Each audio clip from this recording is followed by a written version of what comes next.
ಪೂರ್ಣಿಮೆಯ ಮಹತ್ವ. ಪ್ರತಿ ವರ್ಷ ಆಷಾಢ ಮಾಸದ ಹುಣ್ಣಿಮೆಯ ದಿನದಂದು ಗುರು ಪೂರ್ಣಿಮೆಯನ್ನು ಆಚರಿಸಲಾಗುತ್ತದೆ. ಗುರು ಪೂರ್ಣಿಮಾ ಶಿಕ್ಷಕರು, ಮಾರ್ಗದರ್ಶಕರಿಗೆ ಕೃತಜ್ಞತೆ ಹಾಗೂ ಗೌರವ ವ್ಯಕ್ತಪಡಿಸಲು ಸಮರ್ಪಿತವಾದ ದಿನ. ಗುರು ಎಂಬ ಪದವು ಸಂಸ್ಕೃತ ಪದಗಳಾದ ಗು ಎಂದರೆ ಅಂಧಕಾರ ಹಾಗೂ ರು ಎಂದರೆ ನಿವಾರಣೆ ಮಾಡುವವರು ಎಂಬುದರಿಂದ ಬಂದಿದೆ. ಎಂದರೆ ಅಂಧಕಾರ, ಅಜ್ಞಾನವನ್ನು ಹೋಗಲಾಡಿಸುವವರು ಗುರುಗಳು ಎಂದರ್ಥ. ಈ ದಿನದಂದು ಆದಿಯೋಗಿ ಅಥವಾ ಶಿವದೇವರು ಸಪ್ತರ್ಷಿಗಳಿಗೆ ಯೋಗದ ಜ್ಞಾನವನ್ನು ಅನುಗ್ರಹಿಸಿದರು ಎಂಬ ನಂಬಿಕೆ ಇದೆ. ಶ್ರೇಷ್ಠ ಗುರುಗಳಲ್ಲಿ ಒಬ್ಬರಾದ ವ್ಯಾಸ ಮಹರ್ಷಿಗಳು ಹುಟ್ಟಿದ ದಿನ ಇದು ಎಂಬ ನಂಬಿಕೆ ಇದೆ. ಇದೇ ಕಾರಣದಿಂದ ಇದನ್ನು ವ್ಯಾಸ ಪೂರ್ಣಿಮಾ ಎಂದು ಕರೆಯಲಾಗುತ್ತದೆ.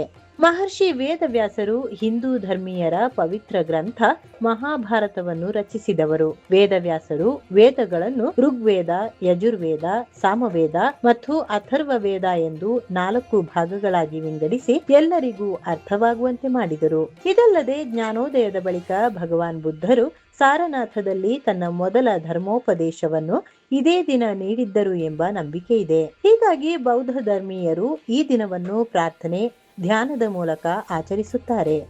ಜೈನ ಸಂಪ್ರದಾಯದ ಪ್ರಕಾರ 24ನೇ ತೀರ್ಥಂಕರರಾದ ಭಗವಾನ್ ಮಹಾವೀರರು ಇಂದ್ರಭೂತಿ ಗೌತಮರಿಗೆ ಮೊದಲ ಶಿಷ್ಯರಾಗಿ ಜ್ಞಾನ ದೀಕ್ಷೆ ನೀಡಿದರು ಎಂಬ ನಂಬಿಕೆ ಇದೆ. ಹೀಗಾಗಿ ಭಗವಾನ್ ಮಹಾವೀರರು ತಮ್ಮ ಮೊದಲ ಗಣಧರ ಎಂದರೆ ಮುಖ್ಯ ಶಿಷ್ಯರನ್ನು ಸ್ವೀಕರಿಸಿದ ದಿನವೆಂದು ಗುರುಪೂರ್ಣಿಮೆಯನ್ನು ಆಚರಿಸಲಾಗುತ್ತದೆ. ಗುರುಪೂರ್ಣಿಮೆಯನ್ನು ಹೇಗೆ ಆಚರಿಸಬಹುದು? ಬೆಳಗ್ಗೆ ಬೇಗನೆ ಎದ್ದು ಸ್ನಾನ ಮಾಡಿ ನಿಮ್ಮ ಹೆತ್ತವರು ಮತ್ತು ಸೋದರ ಸೋದರಿಯರ ಪಾದಗಳನ್ನು ಮುಟ್ಟಿ ಆಶೀರ್ವಾದ ಪಡೆಯಿರಿ. ಭಗವಾನ್ ಸೂರ್ಯನಿಗೆ ಅರ್ಘ್ಯವನ್ನು ಅರ್ಪಿಸುವ ಮೂಲಕ ಪ್ರಾರ್ಥಿಸಿ. ಜ್ಞಾನ ಮತ್ತು ಬುದ್ಧಿಶಕ್ತಿಯ ದೇವರಾದ ಗಣೇಶನಿಗೆ ಪೂಜೆ ಸಲ್ಲಿಸಿ. ನಿಮಗೆ ಆಧ್ಯಾತ್ಮಿಕ ಗುರುಗಳಿದ್ದರೆ ಅವರನ್ನು ಭೇಟಿ ಮಾಡಿ ಅವರ ಪಾದಗಳನ್ನು ಮುಟ್ಟಿ ಕೃತಜ್ಞತೆ ಸಲ್ಲಿಸಿ ಆಶೀರ್ವಾದ ಪಡೆಯಿರಿ.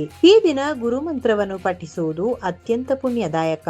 ನಿಮ್ಮ ಆಂತರಿಕ ಆತ್ಮದೊಂದಿಗೆ ಸಂಪರ್ಕ ಸಾಧಿಸಲು ಹಾಗೂ ನಿಮ್ಮ ಗುರುವಿನ ಬೋಧನೆಗಳನ್ನು ಚೆನ್ನಾಗಿ ಅರ್ಥ ಮಾಡಿಕೊಳ್ಳಲು ಧ್ಯಾನ ಮತ್ತು ಚಿಂತನೆಗಳಲ್ಲಿ ತೊಡಗಿಸಿಕೊಳ್ಳಿ. ಅಗತ್ಯವಿರುವವರಿಗೆ ಸಹಾಯ ಮಾಡುವುದು ನಿಮ್ಮ ಗುರುವಿನ ಬೋಧನೆಗಳನ್ನು ಗೌರವಿಸುವ ಒಂದು ಮಾರ್ಗವೆಂದು ಪರಿಗಣಿಸಲಾಗುತ್ತದೆ.